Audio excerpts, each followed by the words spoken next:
pyramid pose is excellent to stretch out the backs of the legs, the hamstrings, the calves, and a great release for the lower back. So turn so that you have some space in front of you on your mat. Bring your left leg forward, your right leg back. So you don't need to have a super wide stance, just enough so that when you hinge forward at the hips, you're not pinching that left knee at all. So adjust if you have very long legs, lucky you, but you'll need to stretch the legs out a bit further. The right foot should be facing about a 45-degree angle, so not totally forward, but not out to the side either.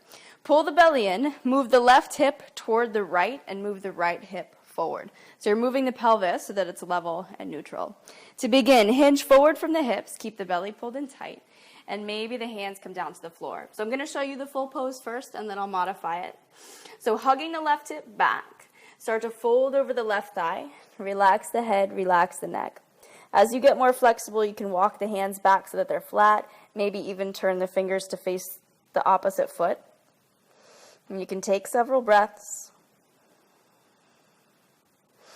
Now, of course, this requires quite a bit of flexibility through the back of the leg. So if it's a little bit too intense, you can softly bend the left knee, and that'll take a lot of the pressure out of the leg, and that helps quite a bit, honestly. If you still need a little bit more help keeping the left knee bent, the hands can come to the shin, or even starting at the top, you don't even have to come that far down. So notice where you start to feel it, and then pause, let that sink in a little, and then add on gradually. So for example, maybe at this point, if you run a lot, if you sit down at a desk all day, the legs tend to be very resistant to stretch. So if the left knee is bent and the hips are square, you can start to hinge forward, just see how that feels. So maybe you already feel it through the back of the leg, and you can stop there. Eventually you can lean a little bit further forward, and then eventually all the way down. Wherever you end up, very important to keep the length through the back.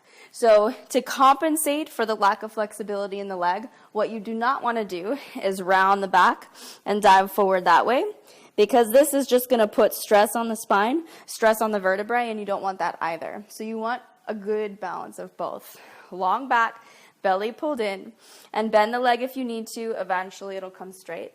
And then relax the head. Keep the weight in the right foot as well, so the pressure between both feet is equal. You can hold this one for several breaths. And to come out, you can plant the hands, look forward. You can step the feet in toward the middle. Make sure you do the other side as well. Sweep both arms up overhead. Press the hands together. Seal it all in. And that is pyramid pose.